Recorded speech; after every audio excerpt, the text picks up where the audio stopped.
இது உங்களுக்காக அமைதியாக இருந்தால் அடிச்சிடலாம். பசி நேரத்தில் அனைவரும் அமர்ந்திருப்பது உங்களுக்கும் தெரியும், எங்களுக்கும் தெரியும். ஏன்னா நான் சைலண்டாக நாங்கள் இருக்கோம். கேட்டார் கொஞ்சம் தான் சவுண்ட் அதிகமாக இருக்குது. நீங்கள் ரெடியா? வைத்து விட்டாங்க போகலாம். பாஸ் ரெடியா எல்லாரும்? Right right. நன்றி நன்றி. முதல்ல உங்கள் எல்லாருக்கும் வணக்கம்.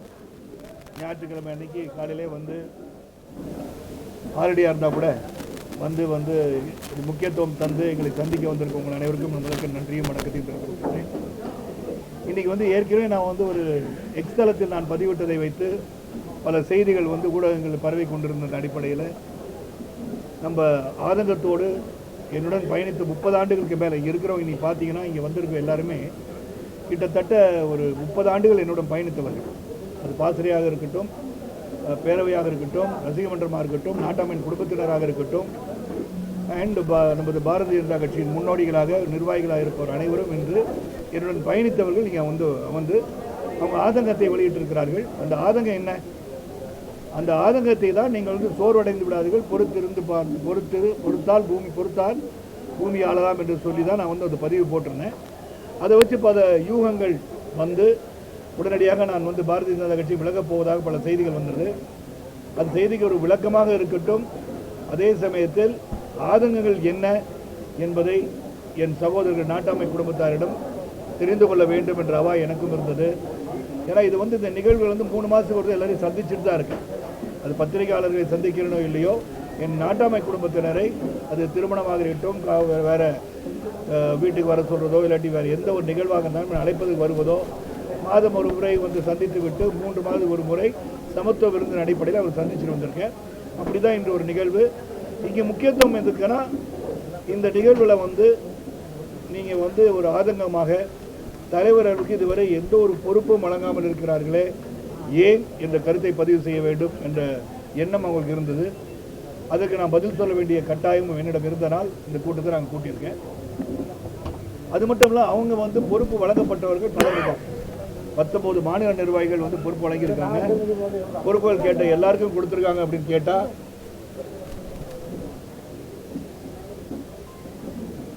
257 பேர் முக்கியமாக வந்து பணிபுரிந்து கொண்டு முதற்கட்டமாக நம்ம சொல்லியிருந்தோம்.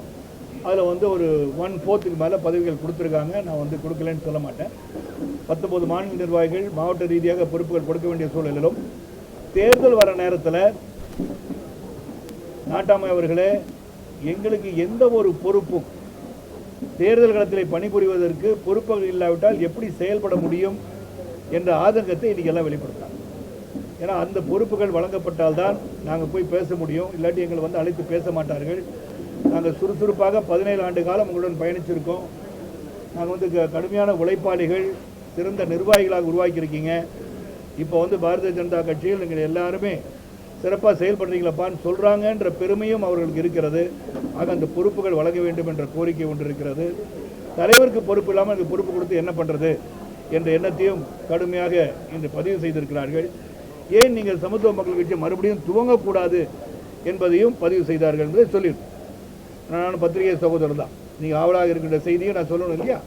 அதனால் அவங்க அதையும் பதிவு பண்ணாங்க. ஸோ எல்லா கருத்துக்களையும் கேட்க வேண்டும்.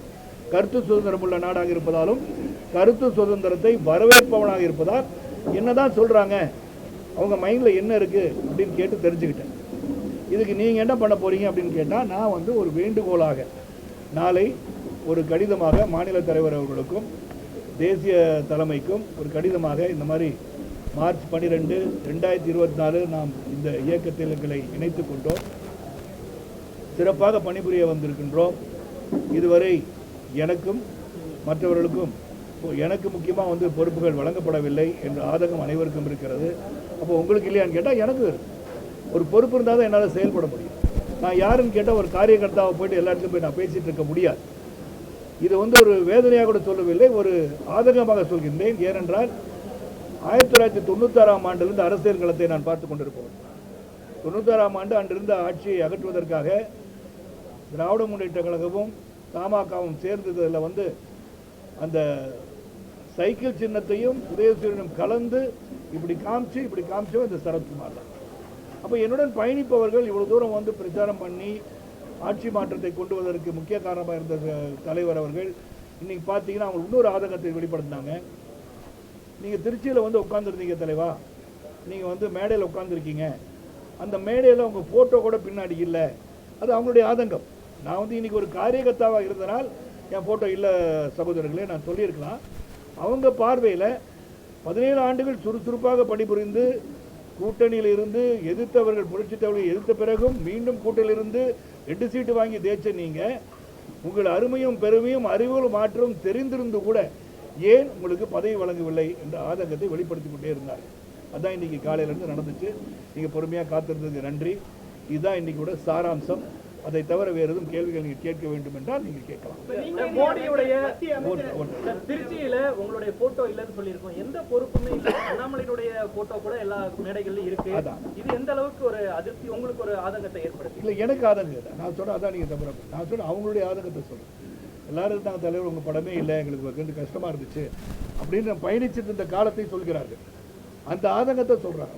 எல்லாரும் இருக்கும்போது உங்கள் படமே இல்லைன்னும் போது எங்களுக்கு வந்து ரொம்ப ஒரு பொறுப்பு கொடுத்துருந்தாங்கன்னா, ஒரு நேஷனலில் ஒரு பொறுப்பு உங்களுக்கு வந்துருந்துச்சுன்னா அந்த படம் இருந்திருக்கும்ல.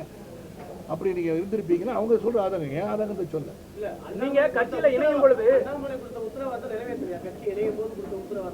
இல்லை, இணையும் போது கொடுத்ததை என்ன சொன்னாங்கன்னு அவங்களுக்கு தெரியும்ல. இது வரைக்கும் பொறுப்பே வரல இல்லை. அப்போ ஏதாச்சும் சொல்லியிருப்பாங்கல்ல, சொன்னது என்னன்று அவர்களுக்கு தெரியும்ல. அந்த பொறுப்பு இல்லாதனால நம்ம உட்காந்து பார்க்குறோம். அந்த பொறுப்பு வழங்க வேண்டிய சூழ்நிலை, பொறுப்பு இருந்தால் போய் செயல்பட முடியும். ஒரு நிமிஷம், நீங்கள் எனக்கு கார் ஓட்ட சொன்னீங்கன்னா நான் வந்து லைசன்ஸ் வச்சுருக்கணும், கார் ஓட்ட தெரியணும். கார் ஓட்ட தெரிஞ்சு லைசன்ஸ் வச்சு நான் கார் ஓட்ட விடாமல் இருந்தீங்கன்னா நான் எப்படி வந்து கார் ஓட்டுறேன்? அது மட்டும் தலைமையிட்ட வந்து நான் தெரிவிச்சுட்டேன், மறுபடியும் தெரிவிச்சிருக்கேன். தொடர்ந்து ஒரு 15 நாளாக சொல்லிட்டு இருக்கேன். அதற்கான முயற்சிகள் எடுக்கப்பட்டு வருகிறது என்று அவங்க சொல்லிட்டு தான் இருக்காங்க. ஆனால் இன்னைக்கு இந்த கூட்டத்திற்கு காரணம் நீங்கள் வந்து எடுத்து சொல்லணும்னு சொல்றதுனால மறுபடியும் ஒரு எழுத்துப்பூர்வமாக எழுதி சொல்லலாம்.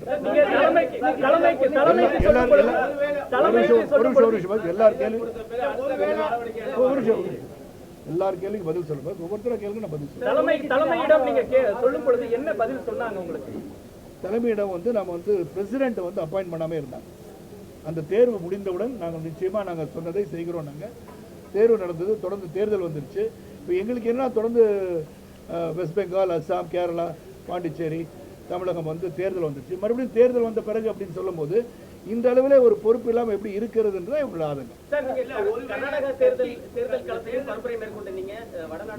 பாம்பேல போயிருந்தேன். உங்களுடைய தொண்டர்கள் வந்து மீண்டும் சமத்துவ முன்னேற்ற கட்சியை தொடங்க வேண்டும் ஒரு கோரிக்கை வச்சிருக்காங்க. தொண்டர்களுடைய பேச்சுக்கு உங்களுடைய தொண்டர்கள் அவங்க ஆதங்கத்தை சொல்றது அவங்களுக்கு வந்து உரிமை இருக்குல்ல. இந்த மாதிரி இருக்கேன், நீங்கள் ஏன் தொடங்கக்கூடாது அவங்க கேட்டாங்கன்னு சொல்லணும் இல்லையா அவங்கள்ட்ட. நான் உங்களிடம் அதை சொல்லாமல் இருந்தால் அது தவறாக இருக்கும். அதனால சொல்கிறேன். அவங்க சொல்கிறாங்க, ஏன் நம்ம நல்லா தானே போயிட்டு இருந்தோம், என்ன நம்ம வந்து தேர்தல் காலத்தில் வந்து நம்ம வந்து நிற்க சொல்லும் போது இன்றைக்கி சொல்கிறாங்க எல்லாம் நீங்கள் ஒவ்வொரு முறையும் தனித்து போட்டியிட வேண்டும், தனித்து போட்டியிட வேண்டும்னு சொன்னதை நாங்கள் வந்து உண்மையிலே நம்ம கரெக்டாக பண்ணியிருந்தோம்னா இன்றைக்கி நம்ம இந்த நிலைமையில் இருந்திருக்க மாட்டோமே தலைவா அப்படின்னு அவங்களும் சொல்கிறாங்க. இன்றைக்கி அவர்கள் செய்ததும் தவறு என்பதை ஒப்புக்கொண்டுள்ளார்கள். ஆனால் அவங்க கேட்கறது ஒரு பொறுப்பு உங்களுக்கு இருந்தால் எங்களுக்கு பொறுப்பு வாங்கி கொடுக்கறதுல என்ன இருக்குது, உங்களுக்கே பொறுப்பு இல்லையன்றது.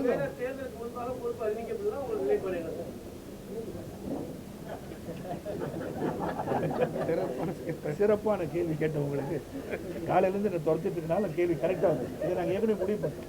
அதாவது நாளைக்கு வந்து கடிதம் கொடுக்கப்படும்.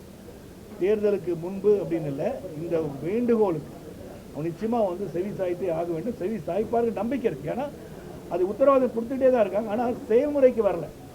அப்போ அந்த செயல்முறைக்கு வர வேண்டிய கட்டாயம் வந்து விட்டது என்பதை எடுத்து சொல்வேன்.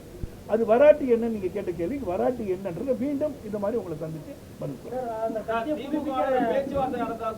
தற்சமயம் அந்த கட்சியை புதுப்பிக்கின்ற எண்ணம் இல்லை என்னிடம். பரிசீலனை கூட கிடையாது. ஏன்னா வேண்டுகோள் கொடுத்து அவங்க பண்ணணும்னு சொல்லும்போது இந்த பரிசீலனை எதுக்கு போகணும்? நம்ம எடுக்க வேண்டிய முடிவு என்கிட்ட தானே இருக்கு. அந்த முடிவு என்கிட்ட ஒப்படைச்சிட்டாங்கல்ல. சாவி கொடுத்து நீங்கள் திறந்துக்கோங்கன்னு சொல்லிட்டாங்க. அந்த சாவியை நான் கையில் வச்சிருக்கேன். நான் வந்து வேண்டுகோளை தான் சொல்கிறேன். இப்பயும் வேண்டுகோள் தான் சொல்கிறேன். நான் இன்றைக்கி இந்த மீட்டிங் போடுறது தலைமைக்கு தெரியுமே. தலைமைக்கு தெரியாமல் இந்த மீட்டிங் நடக்கல. தெரியும் நாங்கள் என்ன சொல்கிறாங்கன்னு சொல்லிட்டு அந்த வேண்டுகோள் உங்களை ஒன்று சமர்ப்பிப்பேன்னு சொல்லிட்டேன். நாளைக்கு கொண்டு கொடுத்துருவோம். அவங்க நிச்சயமாக செவி சாய்ப்பாக நம்பிக்கை இருக்காங்க.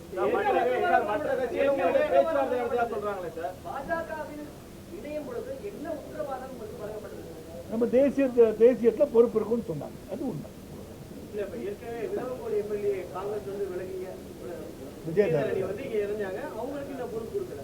ஒருவேளை பாஜக தேவைக்கு பயன்படுத்திக்கணும்னு நினைக்கிறீங்க? அது எனக்கு தெரியல. அது வந்து அவங்கள நீங்கள் கேட்க வேண்டிய கேள்வி. என்னை பொறுத்த வரைக்கும் யார் வந்து ஒரு இயக்கத்தில் ஒரு நல்ல நிலைமையிலிருந்து வந்து சேர்ந்தார்களோ அவர்களுக்கு வந்து இப்போ நான் வந்து ஒரு மாநில தலைவராக இருந்திருந்தால், அது நான் போல்டாகவே சொல்கிறேன், மாநில தலைவர் இருந்தால் வரத்துக்கு முன்னாடி அவர்கள் தன்மை என்ன, இவங்களோட வெயிட்டேஜ் என்ன, இதை வந்து நம்ம தேசியத்துக்கு கொண்டு போயிருக்கணும்.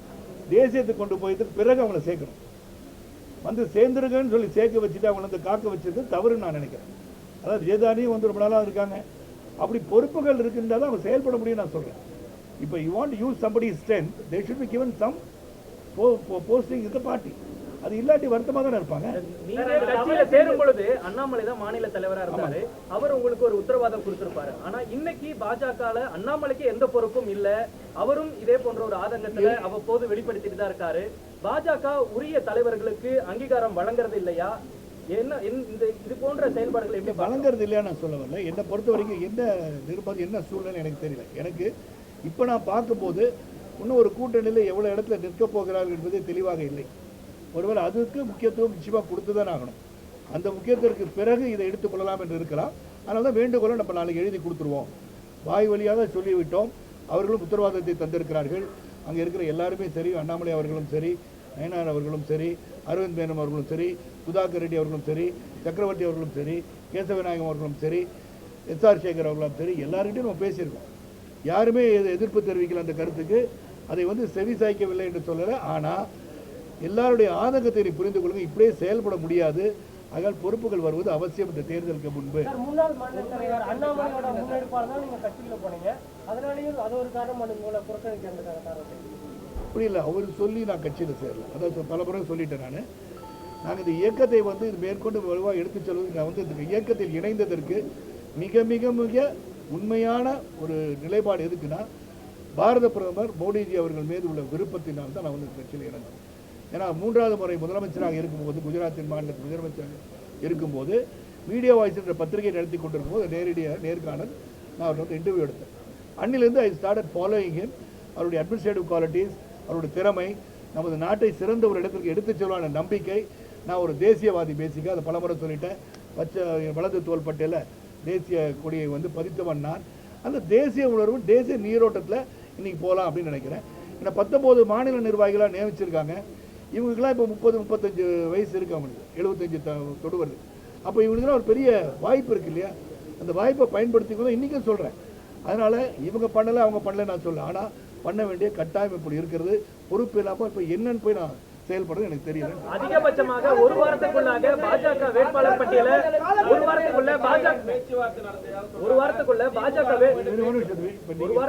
பாஜக வேட்பாளர் பட்டியல கூட அறிவிக்க சூழல் இருக்கக்கூடிய ஒரு நிலையில இந்த தேர்தல்ல நீங்களோ அல்லது உங்களுடைய மனைவி அவர்களோ தேர்தல் களம் காணுவதற்கான வாய்ப்புகள் இருக்கா?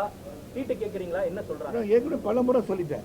நீங்களாம் வந்து பல ஊடகத்தில் தான் இருக்கீங்க. நான் வந்து இதோட இது வந்து 7வது முறையாக சொல்கிறேன். இந்த தேர்தலில் நான் நிற்க மாட்டேன், என் மனைவி நிற்க மாட்டார்கள். அவங்க வந்து பிஸியாக வந்து அவங்க படப்பிடிப்பில் நடந்துட்டு இருக்காங்க. பெரிய சாதனை படைத்த ஒரு சூப்பர் ஸ்டார் ஆகிட்டாங்க. அவங்க லேடி சூப்பர் ஸ்டாராக. ஐயோ அப்போ நயன்தாரா பதவி போயிடுச்சான்னு கேட்காதீங்க. ஏன்னா இது ஒரு சர்ச்சையாகிடக்கூடாது. இந்த வயதிலும் தன்னை தானே நிலைநிறுத்தி கொண்டு ஒரு தாய் கிழவி என்ற படத்தை கொடுத்து வெற்றி படமாக ஆக்கியிருக்காங்க. ஸோ அவங்களுடைய கலை உலக பயணம் சிறப்பாக இருக்கிறது. இந்த தேர்தலை பொறுத்தவரை நாங்கள் இருவரும் நிற்பதில்லைன்னு சொல்லிட்டேன். என்னுடன் பயணித்தவர்கள் பலர் இருக்கிறார்கள், திறமை வாழ்ந்தவர் இருக்கிறார்கள். அவர்களுக்கு வாய்ப்பளிக்க வேண்டும் என்ற ஒரு பட்டியலும் நான் கொடுத்திருக்கேன்.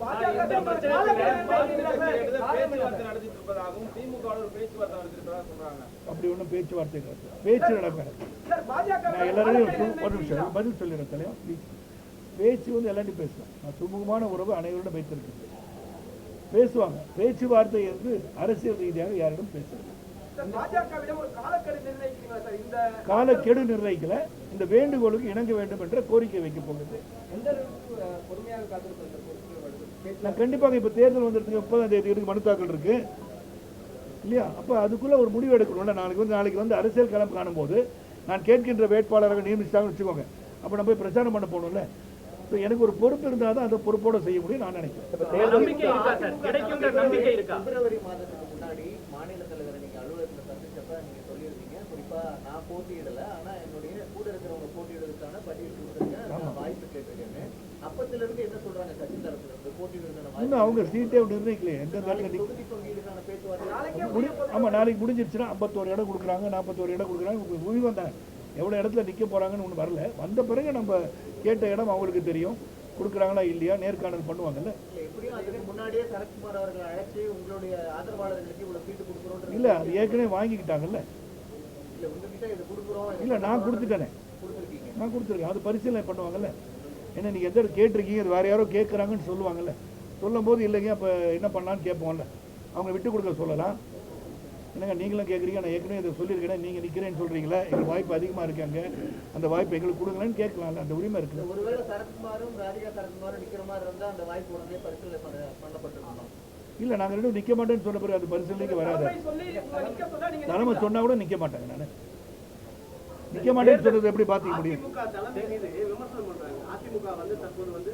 நிதிஷ்குமாருக்கு ஏற்பட்ட நிலைமை தான் நாளைக்கு எடப்பாடிக்கு ஏற்படும் அதிமுக வந்து பிஜேபி வந்து கபலீகரம் பண்ணிடும் அப்படின்னு விமர்சனம் பண்றாங்க யாரு? டெல்லி அதிமுகவுக்கு யாரு? தமிழ்நாட்டுல போட்டு திமுக விமர்சனம் பண்றாங்க துணை முதலமைச்சர் விமர்சனம் பண்றாரு அதிமுக அது எனக்கு தெரியாது கபலீகரம் பண்ணுமா பண்ணாதான்னு பொறுத்துட்டு பார்க்கணும் பிரைம் மினிஸ்டர் தமிழ்நாட்டுக்கு ஒரு 3 முறை சென்னை மதுராந்தகம், திருச்சி, மதுரை வந்துட்டார். 3லயுமே எடப்பாடி பழனிசாமின்ற பேரும் யூஸ் பண்ணல அதிமுகன்ற பெயரையுமே அவர் பயன்படுத்தல அமித்ஷாவும் கடந்த நெல்லையில கூட அவர் பயன்படுத்தல முதலமைச்சர் வேட்பாளர் தான் எடப்பாடி பழனிசாமின்றத சொல்ல கூட பாஜக தயங்குது இதற்கான அந்த காரணம் நீங்க அதிருப்தியில இருக்கிறீங்க அண்ணாமலை அதிருப்தியில இருக்காரு இது போன்ற அதிருப்திகள் அதிகமா இருக்கக்கூடிய ஒரு நிலையில இந்த தேர்தல் என்டிஏ கூட்டணிக்கு எப்படி இருக்கும் நான் அதிருப்தியிலே இல்லை ஆதங்கத்தில் இருக்கேன் அது ஒரு சின்ன கரெக்ஷன் அதிருப்தின்னு கிடையாது ஏன்னா I'm nationalist in my feeling very clear அதிருப்தியில் ஆதங்கத்தை வெளிப்படுத்துகிறோம் அதுக்கப்புறம் என்ன நீங்கள் கேட்டது அதுக்கு பதில் சொல்கிறேன்னு சொல்லிட்டேன் மீண்டும் சந்திப்போன்ட்டேன் என்னை பொறுத்த வரைக்கும் பேரை ஏன் பயன்படுத்தலை நான் சொல்ல முடியாது பிரைம் மினிஸ்டர்ஸ் ஆஃபீஸ் அவங்க என்ன சொன்னாங்க அவர்கிட்ட என்ன மாதிரி விட்டுட்டாங்களா இல்லை அது வந்து இவர் சொல்லலையான்ற எனக்கு தெரியுது எதுக்கு சொல்லலை எதுக்கு நான் பதில் சொல்ல முடியாது why they left out his name அப்படின்னா எடப்பாடி அவர்களே சொல்லியிருக்கலாமே எதற்காக விட்டு அவர் கேட்டிருப்பார்ல மேபி இதோட ஆன்சர்டு இந்த மாதிரி ஆயிடுச்சுன்னு சொல்லியிருக்கலாம் எனக்கு தெரியாது அது நீங்க பிரைம் மினிஸ்டர் அவர்களை பார்த்து நீங்க கேட்க வேண்டிய கேள்வி இது போன்ற ஒரு சூழல் இந்த தேர்தல் களத்துல என்டிஏ கூட்டணிக்கு எப்படி ஆதரவா மாறும் அதிமுக தொண்டர்கள் வந்து அதிருப்தி அடைவாங்க இன்னும் நம்மளுடைய கேண்டிடேட் பேரை கூட சொல்லலை என்ற அதிருப்தி அடைவாங்க இது என்டிஏக்கு ஒரு பின்னடைவா இருக்கும் நீங்க இது போன்ற ஆதங்கத்தை வெளிப்படுத்தும் இல்ல அந்த அளவுக்கு வலுவாக அவங்க வந்து அது மனசுல எடுத்துக்கிட்டாங்களான்னு தெரியல பத்திரிகை சகோதரர்கள் எடுத்துக்கொண்டது அளவிற்கு அவர் எடுத்துக்கிட்டா இன்னைக்கு அவங்க கேட்டிருப்பாங்க அந்த மாதிரி செய்திகள் நான் இங்கே படிக்கிறேன் இப்போ தேர்தல் சில காலம் தான் இருக்கு உங்களுடைய கடிதம் மூலியமா அங்கே ரெஸ்பான்ஸ் சொல்லணும்னா இவ்வளோ தொண்டர்களுடைய கருத்தும் உங்களுடைய கருத்தும் என்னவா இருக்கு அதான் நீங்கள் பொறுத்திருந்து பாருங்கன்னு சொல்லிட்டேன் வேண்டுகோள் கேட்க போகிறோம் அதுக்கப்புறம் நிலைப்பாடு எடுத்து தான் ஆகணும் கொஞ்ச நாள் தான் இருக்கு இருக்கட்டும் 6ஆம் தேதி அன்னைக்கு மனு வந்து வாபஸ் வரதுக்கு நாள் இருக்கு ஏப்ரல் 6 வரைக்கும் டைம் இருக்கு பார்த்து அங்கீகாரம் வழங்கப்படவில்லைன்னு சொல்றீங்க அங்கீகாரம் இல்லை ஆதங்கத்தை வெளிப்படுத்த போகின்றோம் வெளிப்படுத்துறீங்க உங்களுக்கான மரியாதை உங்களுடைய தொண்டர்கள் உங்களுடைய நிர்வாகிகளுக்கு பாஜக முழுமையாக வழங்கப்படுது இந்த 2 ஆண்டுகள் இல்லை இந்த 2 ஆண்டுகள் அந்த பொறுப்புகள் கொடுத்துருக்கான்னு சொல்லியிருக்கேன்ல ஆனால் இப்போ வந்து மாவட்ட ரீதியாக பொறுப்புகள் கொடுக்கும்போது இன்று வரை கொடுக்கப்படாத சூழலில் இவங்க பொறுப்பு இல்லாட்டி எப்படி போய் வேலை செய்வாங்க அதுதான் சொல்ல வரேன் நிர்வாகிகிட்ட பேசையில ஆதரவாளர்கிட்ட பேசையில ஒரு விஷயத்தை ரொம்ப கொஞ்சம் கோபமாக அழுத்தமா ஆமா, அவங்க- சொல்லியிருக்காங்க காரணத்தை முன்னிட்டு தற்கூரியல் அந்த தேர்தலை வெற்றி பெற விட்டுக்கூடாது கண்டிப்பாக அதோட பின்னணியில இருக்கக்கூடிய கட்சிகள் நல்ல தலைவர்கள் வர வேண்டும் என்ற ஆதங்கத்தை வெளிப்படுத்தும் போது நாளை தலைவர்களை நிர்ணயிக்கக்கூடிய இடத்தில் நாம் அனைவரும் இருக்கிறோம் நாம் என்று சொல்லும்போது தமிழக மக்கள் வருங்காலத்தில் எப்படிப்பட்டவர்கள் இந்த நாட்டை ஆள வேண்டும் என்பதை சிந்தித்து பார்க்க வேண்டும் எதற்காக நாம் வாக்களிக்கிறோம் என்று சிந்தித்து பாருங்க யாருக்கு வேணா வாக்களிக்கிறோம் but you should know who you are creating as a leader of the state. It's very very essential for the future growth of Tamil Nadu and the country. அது யாரை வேணா நீங்க எடுத்துக்கோங்க யாரை மையப்படுத்தி சொல்ல மையத்தை சொல்லலண்ணா அவ்வளவுதான் தேர்தலுக்கு முன்னாடி சொல்லியிருக்கீங்க பொறுப்பு வரணும் இல்லாட்டி என்னுடைய முடிவு அறிவிப்பு இல்லாட்டி நான் சொல்லுவேன் அதுக்கப்புறம் உங்களை மீண்டும் சந்திக்கிறேன்னு சொல்லியிருக்கேன் ஒருவேளை தேர்தலுக்கு முன்னாடி ஒருவேளை நெகட்டிவ் கமெண்ட் வருது அப்படின்ற ஒரு சூழல் வரப்ப சரத்குமார் திரும்பவும் கட்சியை தொடங்கி திரும்பவும் அவங்களுடைய வேட்பாளர்கள் தனியாக நின்று தேர்தல் சந்திக்கிறதுக்கான வாய்ப்புகளும் இருக்கு இல்லை கட்சியை தொடங்கி தான் நிற்கணும்னு அவசியமே கிடையாது இல்ல உங்களுடைய இதுல இருந்து இல்லை அது அப்புறம் பொறுத்திருந்து பாருங்கள் சொல்லிட்டேன் இல்லை அவங்கவுங்க நிற்கிறேன்னு சொன்னா நான் என்ன பண்ண முடியும் அவங்க வந்து செவி சாய்ப்பாங்க நான் சொல்லிட்டேன் உங்களுக்கு மேற்கொண்டு நான் வந்து செய்தி தரேன் உங்களுக்கு சுட சுட போடணும் போட்டுக்கோங்க தொடர்ந்து கேள்வி கேளுங்க நான் பதில் சொல்கிறேன் நான் சிறப்பான பதில் சிறந்த வந்து அறிவும் ஆற்றலோடு திறமையோடு சொல்கிறேன் நாங்கள் வந்து வேண்டுகோள் தான் வைக்க போகிறோம் அந்த வேண்டுகோளுக்கு செவி சாய்ப்பார்கள் நம்பிக்கை இருக்கிறது அந்த நம்பிக்கையின் அடிப்படையில் நாம் முன்னேற்றி கண்டிப்பாக தொடர்ந்து தானே இருக்கோம். எல்லாமே பாஜக நிர்வாகிக்கு இருக்காங்க. எங்கள் வேண்டுகோள் வைக்கிறதுக்கு உரிமை இருக்கா இல்லையா?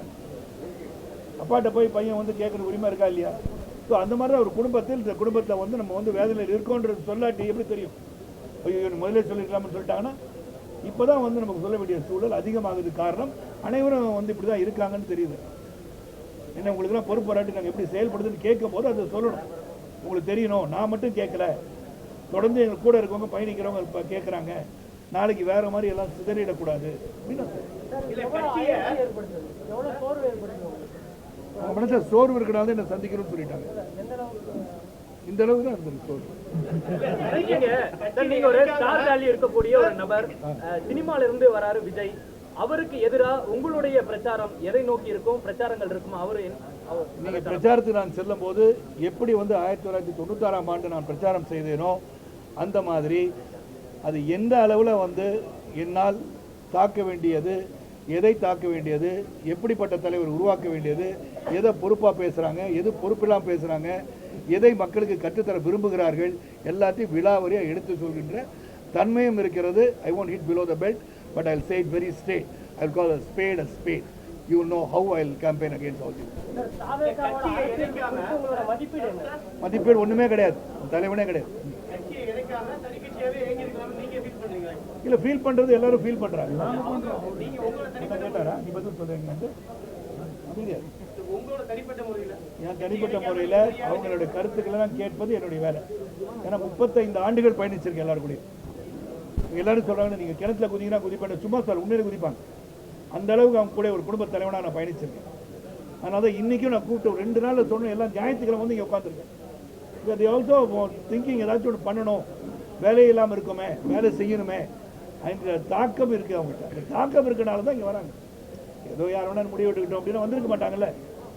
எல்லா ஊர்லேயும் வந்திருக்காங்க, ரெப்ரசென்ட் பண்ணியிருக்காங்க. எல்லா ஊர்லேயும் இந்த திருச்செந்தூரில் வந்திருக்காங்க, தூத்துக்குடியில் வந்திருக்காங்க, கன்னியாகுமரியிலேருந்து வந்திருக்காங்க, நாகர்கோவில் வந்திருக்காங்க, எல்லாம் நார்த் ஈஸ்ட் சவுத் வெஸ்ட் எல்லாமே வந்திருக்காங்கல்ல. ஒரு உணர்வை காட்ட தான் வந்திருக்காங்க. அந்த உணர்வோட பசி நேரத்தில் உண்ண செல்வோம் என்பது என்னுடைய தாழ்மையான கருத்து. ஆமாங்க, எந்த அடிப்படையில் வந்து 41 பேருக்கு வந்து நீங்கள் வீட்டுக்கு கூப்பிட்டு துக்கம் விசாரிச்சு கூடாது, அது மட்டும் போதும். Okay, thank you.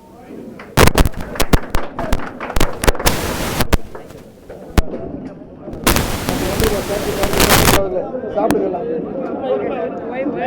ஒரு போட சந்திப்பு